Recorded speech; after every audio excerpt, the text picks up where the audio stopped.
Hello, and I want to welcome you to another episode of SE Custom Designs. You may be asking yourself, what am I looking at? And I'm going to go ahead and break this down for you. So please look up the series on making this unit. This unit here is what I'm calling the stairwell unit or project. And so let me go ahead and break it down for you.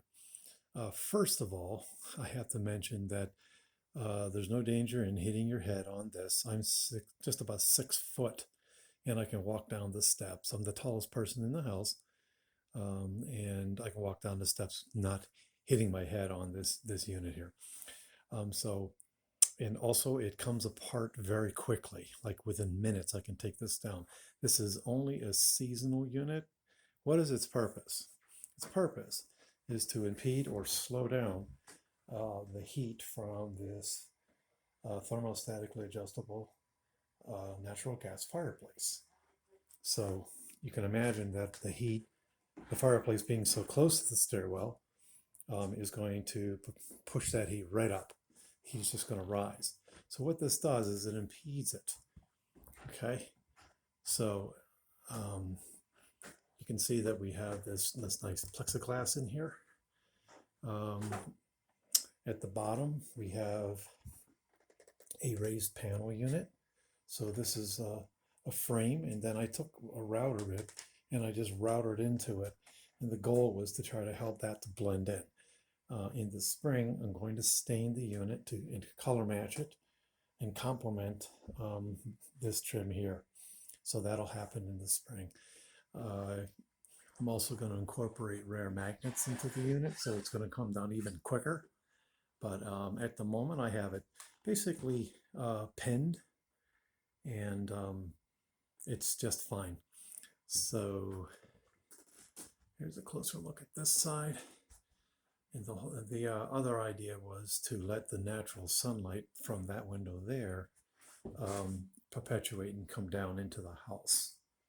So it's hard to imagine what this looks like from the video when you're looking at it in person.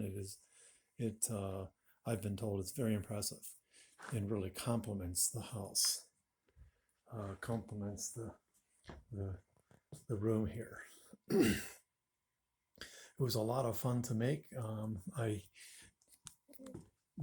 go over every detail on what I did to make this, what tools I used, and I do reviews on the tools that I use that are independent of this video.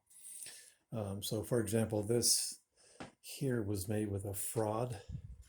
This raised panel was made with a fraud raised panel with a back cutter bit. So what does that mean?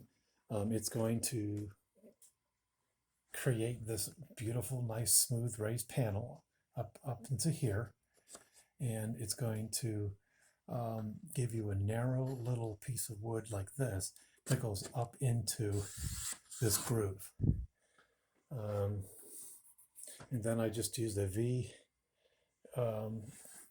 router bit that makes that cavity like this. There's no bearing on it, so took me a long time to run those beads to create that. It took me quite a while, so I had to virtually use portable fences here, there, and yonder. So here we joined up this pine here. It's joined up. We used the biscuit joiner to do that.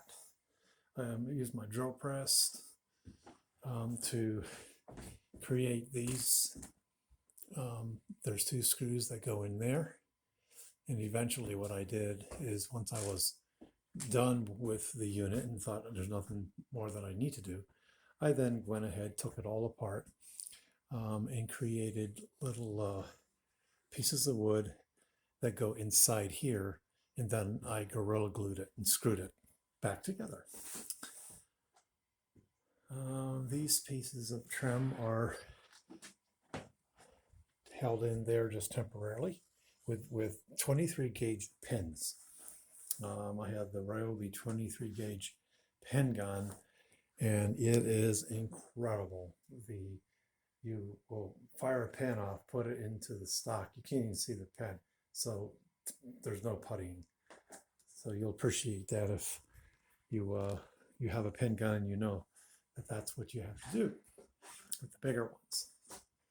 Okay, the lower gauge. What else can we say? It was a lot of fun. I basically did this over the Christmas vacation into the new year from 20 to 21. And I'm so glad it's mostly finished, at least for the season. Like I said, in the spring, I'm going to stain it. I'm going to embellish it a little bit more. It may look a little bit different next autumn. But there you go. I want to thank you for following this series. We have 800 plus videos on a variety of subjects. We cover all kinds of woodworking here and done a lot of work here in this 100-year-old plus home of ours. Some of the things you can see, like this bookshelf, I actually made this in the 90s. This is one of the very first things I made, not in my wood shop here, but out in Rotterdam Junction in the Mavie house. This guy comes with 1/4-inch half-blind dovetails, and these are sliding dovetail into the side. It's never coming apart. Here is a ladder shelf that we made. Me. He also comes apart. I made other ladder shelves that don't come apart, but this particular one does. One of the reasons was that I take it to my shows, and my wife and I put our stuff on there to sell it. I soon learned, though, it's easier to keep it all together. Just throw it on top of the car. So, all right, here we go. Thank you for watching. Our goal is to try to keep our videos short, so you can get the idea of what it's all about. And thank you for watching. If you have not subscribed to my channel, please consider subscribing. Like I said, I got tons of videos to look at, and we are doing a giveaway in 2021 in January. Still looking up the rules for doing the giveaway, and it's going to be a dovetail jig that some blessed or lucky winner is going to get. So we'll give you the details on that coming out. Thank you. We'll do our usual goodbyes. Shalom uvracha, masalami, totzins, tzajin. Take care, friends. Stay safe.